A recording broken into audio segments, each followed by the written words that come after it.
Hello, जय हिंद। स्वागत है आपका फिर से हमारे इस यूट्यूब चैनल में जिसका नाम है सीजी नॉलेज विद डीके में। ओके, आज हम जो है छत्तीसगढ़ पंचायत निर्वाचक नियम 1995 में आज हम देखने वाले हैं कुछ प्रमुख नियम, जिसमें है नियम 32, नियम 33 और नियम आपका 34। ठीक है जी। तो इसमें हम देखेंगे क्या है नियम, इसमें कैसे होता है, क्या होता है, उसके बारे में पूरे डिटेल जो आपके पेपर में बहुत ज्यादा इंपॉर्टेंस है। ठीक है, तो समय निकलवाते शुरू करते हैं। कौन सा आपका छत्तीसगढ़ पंचायत निर्वाचक नियम। और इस नियम में हम देखेंगे आज पहला जो नियम है, उस नियम का नाम है नियम नंबर आपका 32, नियम 32। ओके, नियम 32 क्या बताता है? नियम 32, नियम 32 ये बताता है कि जो कैंडिडेट है, जो चुनाव लड़ने वाला है, चाहे पंच हो, सरपंच हो, जिला सदस्य हो या जनपद का सदस्य हो, ये अपना नामांकन कैसे प्रस्तुत करेगा। ठीक है, तो नियम नंबर जो 32 है ये बताता है कि जो नामांकन है, नामांकन पत्र, नामांकन कि भैया मैं चुनाव लड़ूंगा, तो नामांकन पत्र क्या करना? आपका प्रस्तुत करना। नामांकन पत्र प्रस्तुत करना, ये बताते हैं कौन सा आपका नियम नंबर 32। ठीक, अब ध्यान सुनो। अब नामांकन प्रस्तुत करेगा तो कौन प्रस्तुत करेगा? जो चुनाव लड़ रहा है, अब वो एक वो रहेगा, दूसरा जिसके सामने प्रस्तुत करना है वो मतलब रिटर्निंग ऑफिसर, ये दो लोग रहेंगे। ठीक, अब ध्यान से सुनना। मान के चलो, मैं मान के चलता हूं कि ये मान के चलो एक कैंडिडेट है ना, ये क्या है आपका? एक कैंडिडेट है। अब ये कैंडिडेट को चुनाव लड़ना है, ठीक है, ये आपका अभ्यर्थी है ना, ये क्या है? आपका अभ्यर्थी है। ठीक, ये अभ्यर्थी नामांकन पत्र भरना है, और नामांकन पत्र भरने वाला, जैसे मान चलो यहाँ पर जो आदमी है ना, नामांकन पत्र यहाँ पर भरने वाला जो आदमी है, ये मतलब जिसको प्रस्तुत करेगा, जो अधिकारी है, अधिकारी, उस अधिकारी का नाम है, मान के चलो कौन है? आपका रिटर्निंग ऑफिसर। ये जो है अपना नामांकन भरेगा किसके सामने? तो ये भरेगा भैया किसके सामने? रिटर्निंग ऑफिसर के सामने भरेगा, ये रिटर्निंग ऑफिसर रहेगा। अब ये जो अभ्यर्थी है, इसको रिटर्निंग ऑफिसर के सामने नामांकन पत्र प्रस्तुत करना है, तो ये अभ्यर्थी जो है ये क्या करेगा? साथ में रखेगा कौन? आपका एक प्रस्तावक रखेगा। ठीक है जी, तो ये है कौन? आपका ये जो दूसरा है, इसका नाम है आपका प्रस्तावक, एक प्रस्तावक रहेगा। ठीक है जी, ये अभ्यर्थी है, दूसरा क्या आपका है? प्रस्तावक है। तो ये अभ्यर्थी इस प्रस्तावक के साथ है ना क्या करेगा? जाएगा किसके पास? आपका रिटर्निंग ऑफिसर के पास। ठीक, ध्यान सुना। तो नामांकन पत्र भरने के लिए आता ना, कोई जरूरी नहीं है कि अभ्यर्थी ही जाए उसके पास, जो प्रत्याशी, वो जरूरी नहीं है। वो अगर चाहे तो खुद जाके रिटर्निंग ऑफिसर को अपना नामांकन पत्र पेश कर सकता है। दूसरा, अगर वो नहीं चाहता तो उसका जो प्रस्तावक है, प्रस्तावक, वो प्रस्तावक भी याद रखना, जाके क्या कर सकता है? आपका रिटर्निंग ऑफिसर के सामने उस प्रत्याशी का नामांकन पत्र को दे सकता है। समझ आ रहा है जी? तो याद ना, अभ्यर्थी याद रखना आपका खुद, मतलब आपका स्वयं, या वो अगर चाहे तो जो प्रस्तावक है, उस प्रस्तावक के द्वारा भी नामांकन पत्र प्रस्तुत कर सकते हैं। किसको? रिटर्निंग ऑफिसर को। ठीक, अब ध्यान सुनो।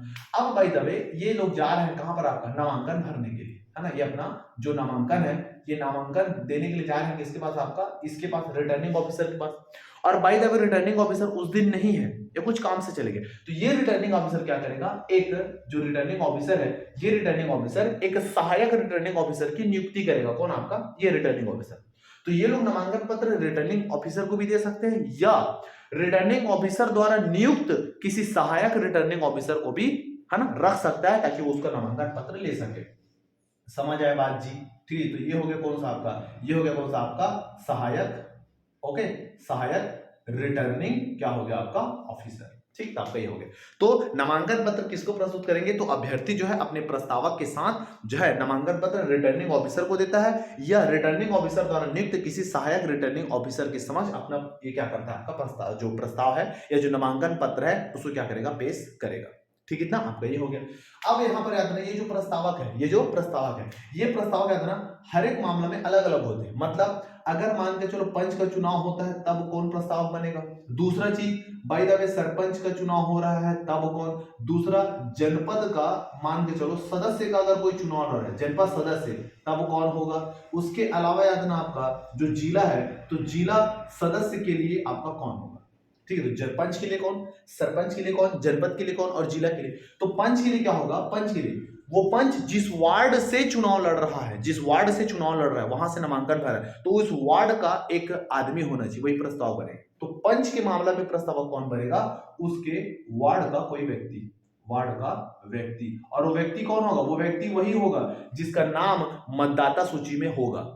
समझ रहे बात को जी। मतदाता सूची में होगा इसका मतलब ये नहीं कि 10-20 साल के लड़का ले जाए, 10-11 साल के, वो 18 साल का होना चाहिए कम से कम।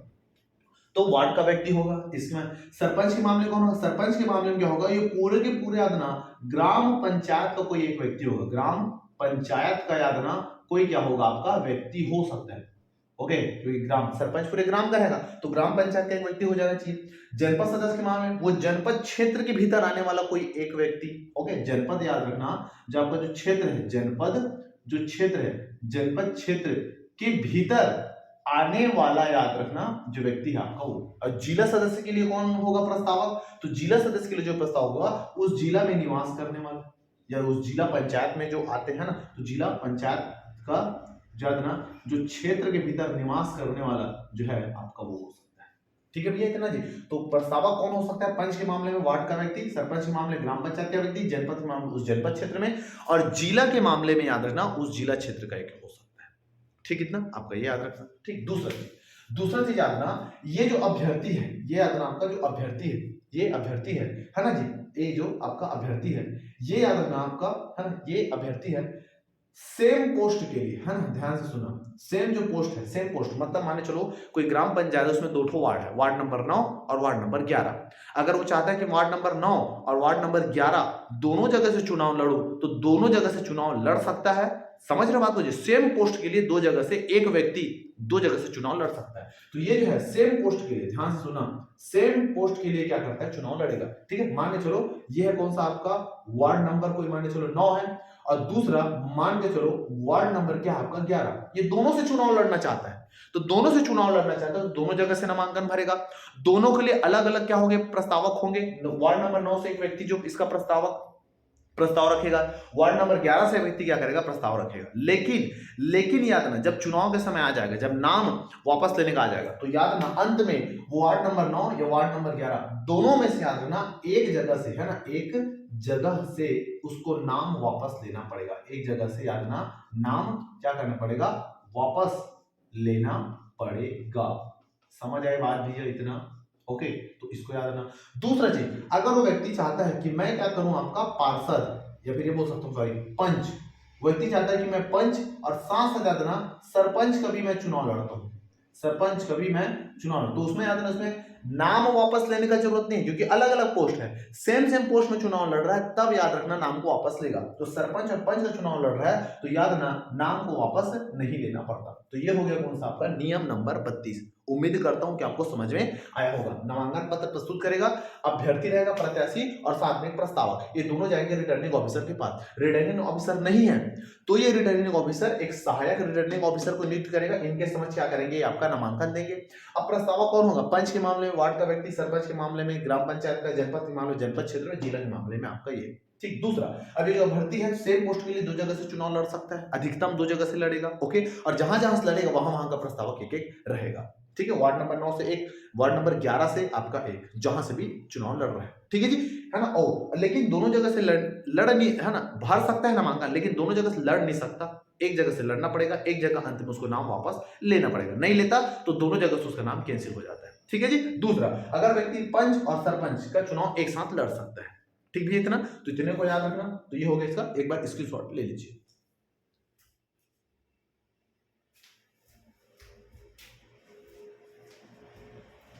ठीक है, चलिए अगला देखते हैं कौन सा आपका नियम नंबर, कौन सा आपका 33। ठीक है, तो नियम नंबर जो 33 है ये बताता है प्रतिभूति निक्षेप। ओके, जो नियम नंबर याद ना जो 33 है, नियम 33। ओके, हम देखेंगे कौन सा आपका नियम। ओके, नियम क्या है आपका 33।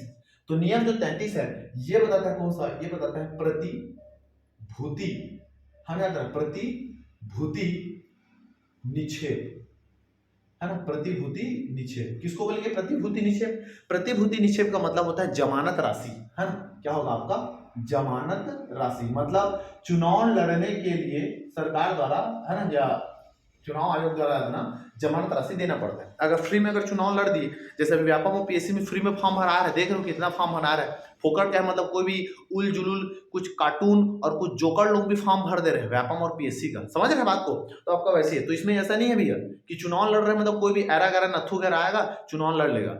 इसीलिए गवर्नमेंट ने क्या किया है ना, जो चुनाव आयोग है उसने किया है कि भैया कोई भी कैंडिडेट अगर चुनाव लड़ना चाहता है तो एकदम समझदार और एकदम जो सीरियस होके जो चुनाव लड़ रहा है ना, है ना, सीरियस होके जो चुनाव लड़ना चाहता है वही क्या करेगा, चुनाव लड़ेगा। इसके लिए क्या कर दिया, एक मानदंड डिसाइड कर दिया, एक जमानत राशि का डिसाइड कर दिया कि जो आदमी पंच का चुनाव लड़ेगा उसको इतना रुपया देना पड़ेगा, सरपंच करेगा उसको इतना, इसका इतना। समझ रहे बात को जी? व्यापम और पीएससी टाइप का नहीं है, ठीक है जी। का कुछ भी कर दे रहे हैं आजकल, ठीक, तो ध्यान से सुनना। तो जमानत राशि क्या होता है? जमानत राशि मतलब किसी भी कैंडिडेट को चुनाव लड़ने के लिए कुछ राशि जो है वो जमा करना पड़ता है, वही जमानत राशि। तो किसके किसके लिए क्या है, ध्यान से सुनना। एक होता है भैया चुनाव किसके लिए, आपका पंच के लिए, एक होता है पंच के लिए, है ना, एक अगर देखोगे तो एक होता है किसके लिए, आपका पंच के लिए होता है, ठीक है। दूसरा होता है किसके लिए, जो चुनाव होता है वो याद ना, वो सरपंच के लिए होता है। एक पंच, दूसरा सरपंच, तीसरा अगर बोलोगे तो तीसरा का नाम है जनपद सदस्य का चुनाव होता है, जनपद सदस्य का चुनाव होता है। तीसरा अगर बोलोगे तो तीसरा कौन, चौथा कौन होता है आपका, जिला सदस्य का चुनाव। इतने लोग का जो है प्रत्यक्ष रूप से जो है चुनाव होता है, ठीक। अब पंच में अगर याद रहे, ये जो बात है, एक है आपका जनरल मेल के लिए, जनरल मेल मतलब जनरल पुरुष के लिए है, ठीक है। हर पंच के लिए अगर चुनाव लड़ना चाहते तो पंच के लिए 50 रुपया रहेगा, 50 रुपये जमा करना पड़ेगा। सरपंच के लिए रहेगा तो कितना रुपए जमा करना रहेगा आपका, 100 रुपये जमा करना पड़ेगा। और जनपद पद, है ना, जनपद के लिए कितना आपका 2000 रुपया उसको क्या करना पड़ेगा, जमा करना पड़ेगा। और जिला सदस्य का अगर कोई चुनाव लड़ता है ना, तो उसके लिए आपका 4000 रुपया क्या करना पड़ेगा, आपका जमा करना पड़ेगा। ओके, तो पंच के लिए 50, प से पंच, प से 50, सरपंच स से सरपंच, स से 100, जनपद द से 2000 रुपए जमा करेगा जनपद सदस्य के लिए, और जिला के लिए आपका 4000। तो 50, 100, 2000 और आपका 4000। लेकिन भाई द वे अगर मान के चलो कोई एसटी कैंडिडेट है, क्या बोला, अगर कोई मान के चलो एससी कैंडिडेट है, या मान के चलो कोई ओबीसी कैंडिडेट है, या मान के चलो कोई महिला कैंडिडेट है, और ये महिला कैंडिडेट किसी भी वर्ग का है, भले जनरल का ही क्यों ना हो, महिला अगर कैंडिडेट है, तो ये जो राशि है, ये राशि क्या हो जाता है इनके लिए आधा। जैसे 50 का क्या हो जाएगा 25, 100 का क्या हो जाएगा 50, समझ रहे बात को जी, 2000 का क्या हो जाएगा 1000, और इसके मामले में क्या हो जाएगा आपका 2000। समझ आए बात जी? ठीक है भैया, तो इसको याद है ना, पेपर में पूछता है कभी कभी, ठीक है भैया, इतना तो इतने को याद रखना। अब यहां पर तो इतना हो गया कि इतना उतना रुपया आपका जमा करेंगे, ठीक। अब मान के चलो कि अब ये क्या हो गया, आपका प्रत्याशी हो गया, ये प्रत्याशी है, ये प्रत्याशी है। अब ये प्रत्याशी मान के चलो वार्ड नंबर 9 से चुनाव के लिए खड़ा हुआ, दूसरा, और यही जो है ये वार्ड नंबर 11 से भी चुनाव के लिए खड़ा हो गया, दोनों जगह से वोट लड़ रहा है। तो याद रखना, यहां पर ये वार्ड नंबर 9 और वार्ड नंबर 10 दोनों से चुनाव लड़ रहा है, तो यहां पर अगर दोनों के साथ अगर खड़ा हो रहा है तो दोनों भैया वार्ड से लड़ रहा है, मतलब तो पंच होगा। समझ रहे बात को? अगर मान के चलो कोई भी प्रत्याशी अगर सेम पोस्ट के लिए चुनाव लड़ रहा है, दो जगह से, एक प्रत्याशी सेम टू सेम पोस्ट के लिए अगर दो जगह से खड़ा है, दो जगह से खड़ा है सेम पोस्ट के लिए, दो जगह से अगर खड़ा है, तो याद रखना उसको जो जमानत राशि देना पड़ेगा, जो याद रखना आपका जमानत राशि है, वो याद रखना एक जगह का देना पड़ेगा, एक जगह का क्या करना पड़ेगा, आपका देना पड़ेगा।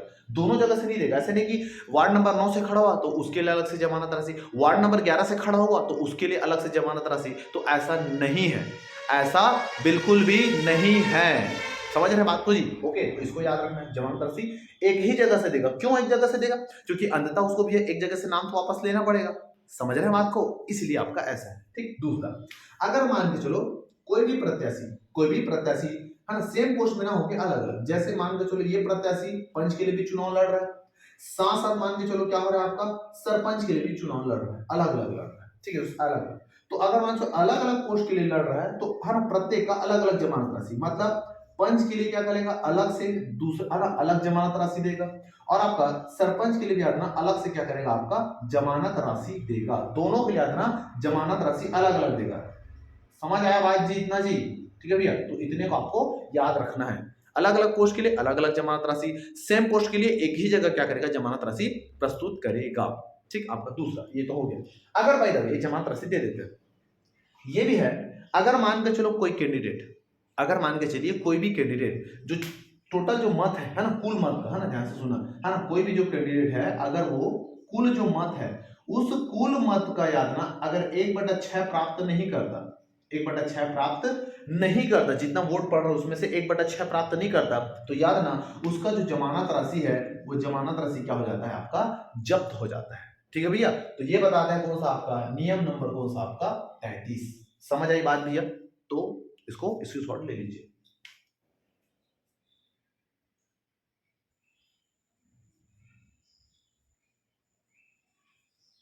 ठीक है, इतने को याद रखना। चलो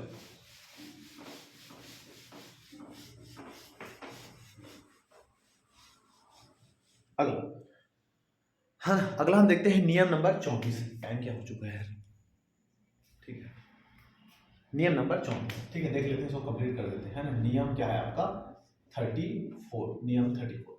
तो नियम जो 34 है वो ये बताता है नाम निर्देशन का जांच करना, नामांकन का, है ना, नामांकन का क्या करना आपका, हाँ जो नामांकन है ना, नामांकन का जांच करना, जांच करना, ठीक है। अब नामांकन में जांच करना मतलब अब जो प्रत्याशी है वो तो प्रस्तुत कर दिया अपने नामांकन को दूसरे के सामने, मतलब रिटर्निंग ऑफिसर के सामने। अब क्या करेगा, नामांकन का जांच करने के लिए क्या करेगा, अगला जो है ये जो रिटर्निंग जो ऑफिसर है, याद रखना, ये याद रखना आपका रिटर्निंग जो ऑफिसर है, इस रिटर्निंग ऑफिसर के पास क्या किया, आपका नामांकन आया, जो भी कैंडिडेट है उसका क्या आया, नामांकन है। और नामांकन जब आया तो याद ना हो, नामांकन देगा कौन, प्रत्याशी, और प्रत्याशी के साथ क्या रहेगा, एक क्या रहेगा आपका प्रस्ताव, ये इसके पास आएगा, इसके पास आ गया।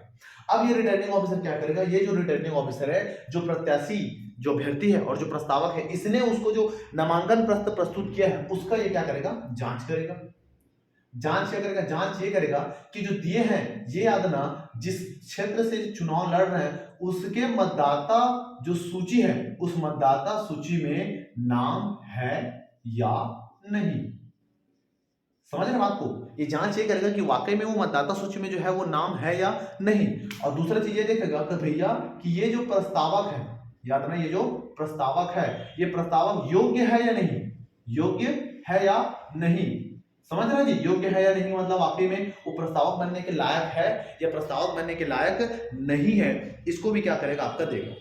ठीक है जी, ओके। दूसरा, अगर मान के चलो ये जो प्रस्तावक है, इस प्रस्तावक का नाम मान के चलो गलत है, नाम मान के चलो गलत है, कि उसमें नामांकन में जो दिया है नाम वो अलग है और मतदाता सूची में उसका नाम कुछ अलग है। तो अगर नाम अगर गलत है तो ये रिटर्निंग ऑफिसर क्या बोलेगा, भैया आपके प्रस्तावक का नाम गलत है, इसका नाम को क्या करो आप सुधारो। ऐसा करके क्या करेगा, फिर से उसको बोलेगा कि नाम को क्या करना है, आपको सुधारना है। समझ रहे हैं बात को जी, है ना जी। तो आपका ऐसा हो गया, नाम को क्या करना बोलेगा, आपका सुधारने के लिए बेसिकली आपका बोला जाता है। ठीक है ना। अगला, अब ये तो हो गया। अब उसके बाद मान के चलो वो स्वीकार हो गया, वो मान के चलो क्या हो गया, आपका स्वीकार हो गया कि भैया हम स्वीकारते हैं आपके इसके पत्र को, लेटर को। तो जब स्वीकारते हैं तो स्वीकारने के लिए क्या करेंगे, तो स्वीकार लिए, ठीक, मतलब ऐसा हो गया, सुधार दिए, सुधारने के बाद क्या कर लिया, वो एक्सेप्ट कर लिया। अब ये जो रिटर्निंग ऑफिसर है ना, ये क्या कर लिया, उनका जो नामांकन था वो नामांकन में क्या करेंगे, एक्सेप्ट कर लेंगे। अब ये क्या करेंगे, एक डेट डिसाइड करेंगे जांच करने के लिए। जांच जब होगा एक डेट डिसाइड करेंगे कि इस दिन आपको पता चल जाएगा कि वाकई में आप चुनाव लड़ने के लिए अर्हर है या आपका नहीं है। तो एक्सेप्ट करने के बाद क्या करेगा, एक दिन बताएगा, है ना। जो नामांकन है, याद रखना, जो नाम निर्देशन है ना, उस नामांकन का, है ना, नामांकन का, है ना, जो नामांकन है उस नामांकन का, याद रखना, जांच हेतु, है ना, जांच हेतु जो लिस्ट का प्रकाशन करेगा, जांच के बाद जो लिस्ट देगा, ये लड़ सकता है ये नहीं लड़ सकता है ना, जांच हेतु जो डेट है ना, उस डेट को क्या करेगा, बताएगा। ठीक है, मतलब ये कि एक्सेप्ट तो कर लिया। अब वो ये देखेगा कि हाँ ये जांच करेगा ना, वो दे के चले गए, फिर वो खुद चेकिंग करेगा और चेकिंग करने बाद लगेगा कि इतने लोग अर्हर हैं, इसके लोग आपका निर्हर है, तो उसके लिए बताएगा कि ये लिस्ट कब निकलेगा, तो लिस्ट निकालेगा, बताएगा। ठीक है इतना, तो इतने को आपको याद रखना है, जांच आपका ऐसा ऐसा करेगा। ठीक, और क्या है जी कुछ खास, ठीक है। हाँ, दूसरा चीज, अब उसके बाद ये जो रिटर्निंग ऑफिसर है, इसको जितने भी याद रखना, जो प्रत्याशी का, जितने भी याद रखना आपका प्रत्याशी का नामांकन प्राप्त हुआ है, जितने भी प्रत्याशी का नामांकन प्राप्त हुआ है, उसको क्या करेगा, उसका जो कार्यालय है ना, तो याद रखना कार्यालय के बाहर, कार्यालय के बाहर, कार्यालय के जो बाहर है, कार्यालय के बाहर याद रखना उसका लिस्ट को चिपकाएगा, लिस्ट क्या करेगा, चस्पा करेगा। समझ आया बात जी। तो ये हो गया भैया कौन सा आपका नियम नंबर आपका 34। ठीक है, तो इतने को याद रखना। ठीक है जी, तो उम्मीद करता हूं कि आपको जो है ये समझ में आया होगा, कुछ नई चीज मिला होगा और पेपर में इंपॉर्टेंस है, एक बार पढ़ लो, रगड़ के पढ़ लो। ठीक, तो मिलते हैं नेक्स्ट वीडियो में, तब तक के लिए जय हिंद।